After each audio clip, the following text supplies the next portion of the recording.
Anggaran infrastruktur kita pada tahun ini kurang lebih 311 triliun, dan ini sudah dikerjakan tahun 2015 yang lalu. Banyak yang meragukan waktu saya groundbreaking jalan tol Trans Sumatera, rakyat ada yang bisik-bisik kepada saya, Pak, jangan-jangan ini hanya groundbreaking dan tidak ada kelanjutannya, karena 30 tahun yang lalu pun juga pernah ada groundbreaking, Pak.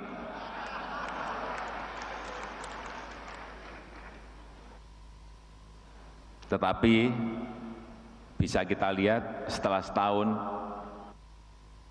ruas tol Trans Sumatera antara Bakauheni sampai Terbanggi Besar sudah kelihatan seperti ini. Jadi gambarnya ada, bukan kata-kata tapi faktanya, gambarnya sudah seperti itu.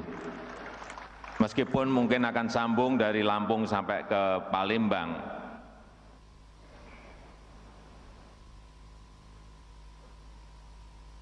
pada tahun 2018, kemudian setelah itu juga akan menyambung lagi sampai ke Aceh, tetapi bahwa jalan ini sudah dimulai dan jalan ini sudah ada seperti yang ada di gambar. Terus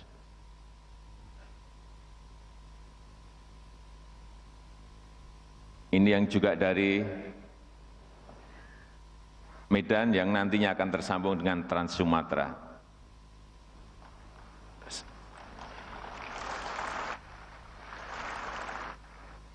Ini yang mangkrak-mangkrak sudah 10 tahun, 15 tahun, 8 tahun, semuanya sekarang kita ambil alih. Dan segera akan dikerjakan. Terus ini juga sudah dikerjakan tahun yang lalu. Sudah mangkrak 8 tahun. Solo Ngawi, Ngawi Kertosono. Insya Allah nanti tahun depan sudah sambung. Terus kemudian jalan-jalan perbatasan, karena kita sampaikan bahwa kita ingin membangun dari pinggiran, kita ingin membangun dari desa, inilah yang sudah kita kerjakan. Saya melihat memang kita dengan tetangga kita memang infrastrukturnya sangat jumplang sekali. Sehingga kebanggaan kita sebagai bangsa, kita menjadi kadang-kadang merasa inferior karena memang melihat faktanya seperti itu. Tetapi kalau nanti jalan ini jadi, baik yang di Kalimantan maupun yang di NTT maupun yang di Papua selesai, akan berbeda fisik yang ada di lapangan. Ini yang jalan di NTT yang antara Matoin sampai Atambua yang sudah dilebarkan, dan kita ingin agar kita lebih baik dari yang tetangga kita, karena sebelumnya kita lebih tidak baik.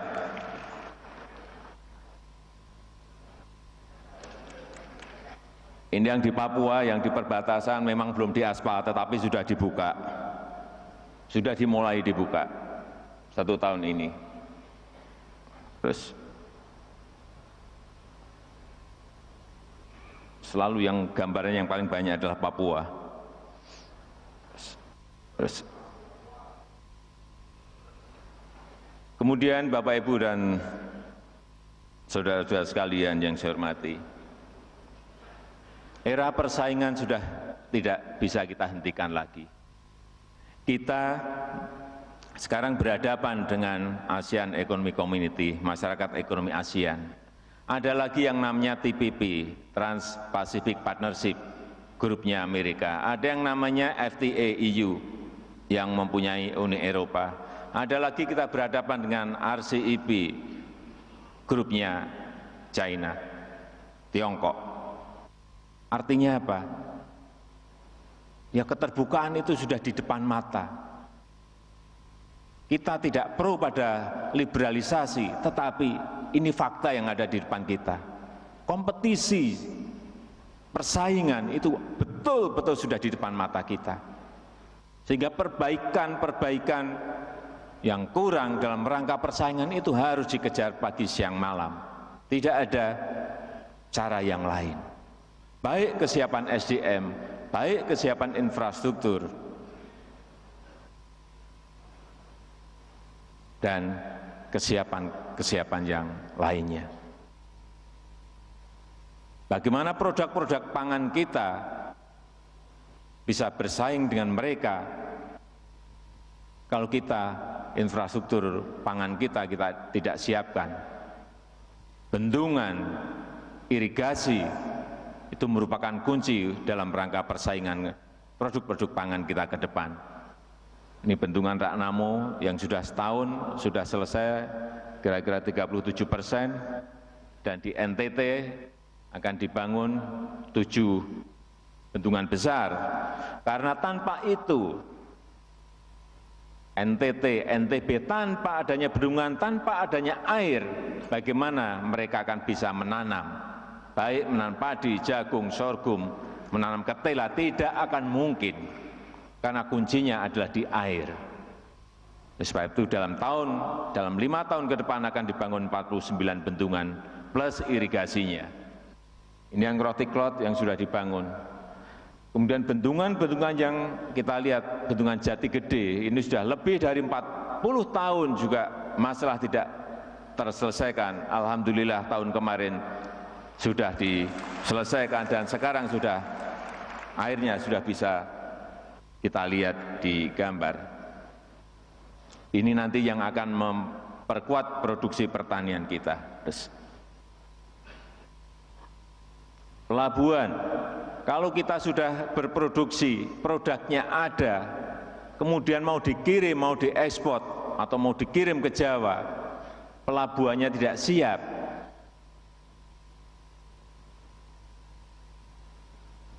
harga-harga produk kita akan mahal, akan sangat mahal, sehingga tidak bisa bersaing dengan produk-produk dari negara yang lain. Oleh sebab itu pelabuhan memang menjadi kunci. Karena 2/3 Indonesia adalah air. Di Makassar Newport, terus baru dimulai, Kuala Tanjung yang di Sumatera Utara juga sudah dimulai. Kemudian juga yang berkaitan dengan kereta api.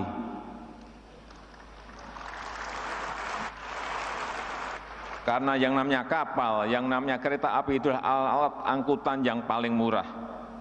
Sebab itu di negara manapun yang disiapkan, kalau punya laut ya pelabuhannya. Kalau darat yang disiapkan pasti kereta apinya, karena ini adalah angkutan yang paling murah. Sebab itu 3 bulan yang lalu telah dimulai kereta api Trans Sulawesi. Bukan groundbreaking, saya ke sana tidak mau groundbreaking, karena di sini juga pernah di groundbreaking 2 tahun atau 2 tahun atau 3 tahun yang lalu. Oleh sebab itu saya perintahkan untuk Menteri Perhubungan, saya ke sana kalau sudah ada minimal 6 kilo selesai. Setelah 6 kilo selesai baru saya ke sana, tapi bukan groundbreaking, tapi meninjau, melihat bahwa jalur kereta api Trans Sulawesi itu betul-betul sudah dibangun, sudah dimulai. Karena orang-orang kita ini kalau sudah dimulai itu menghentikannya sulit. Pasti akan terus. Karena setiap bulan, setiap 3 bulan, setiap 4 bulan pasti akan saya cek. Terus. Jadi sudah ada. Kemudian MRT kita yang ada di Jakarta,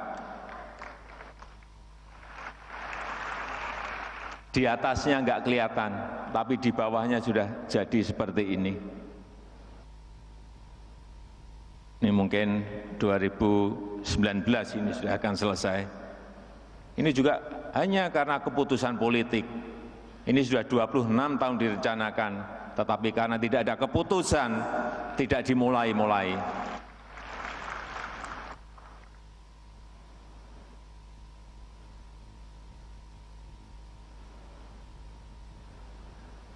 Kemudian yang ketiga, saya ingin menyampaikan masalah yang berkaitan dengan dana desa. Ini adalah memperkuat daya beli rakyat. Ini adalah membuka lapangan pekerjaan. Oleh sebab itu, perlu saya sampaikan bahwa dana desa ini harus dipakai untuk keperluan yang berkaitan dengan padat karya. Harus membuka lapangan pekerjaan di desa. Kemudian barang-barangnya agar juga dibeli dari desa atau sekitar desa. Tidak membelinya ke kota. Karena uang yang ada agar beredar terus di desa.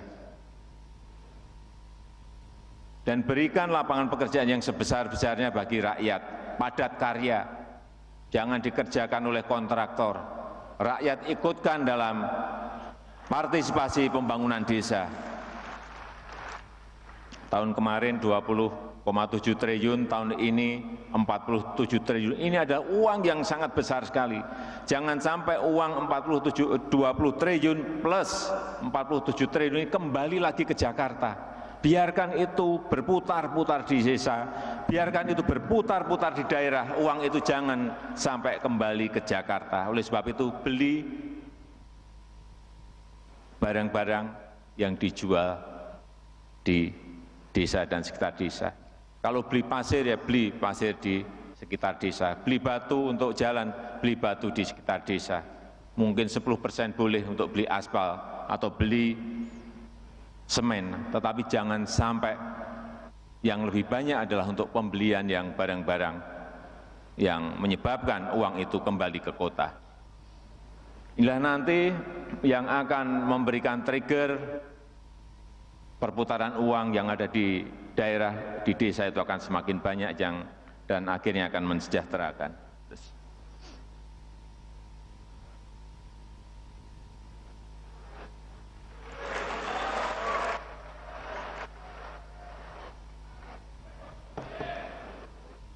Banyak yang menyampaikan,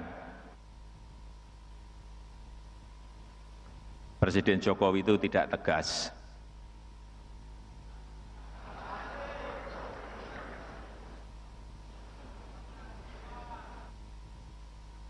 Tidak berani, tidak pemberani.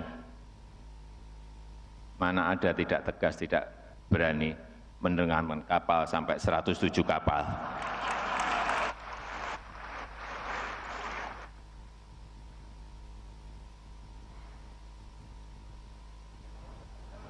Yang kedua, masalah narkoba.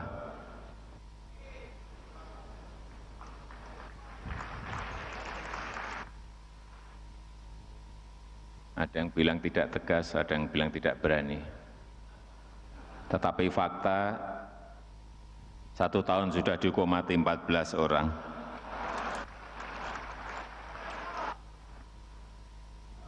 Ada yang bilang tidak tegas, ada yang bilang tidak berani. Tapi tahun kemarin sudah dibekukan yang namanya Petral.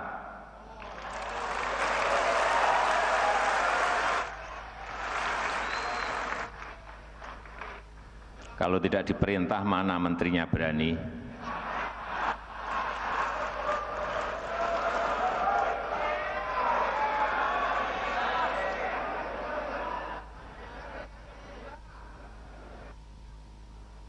Memang kita ingin berdaulat, kita ingin berdikari, dan kita ingin berkepribadian.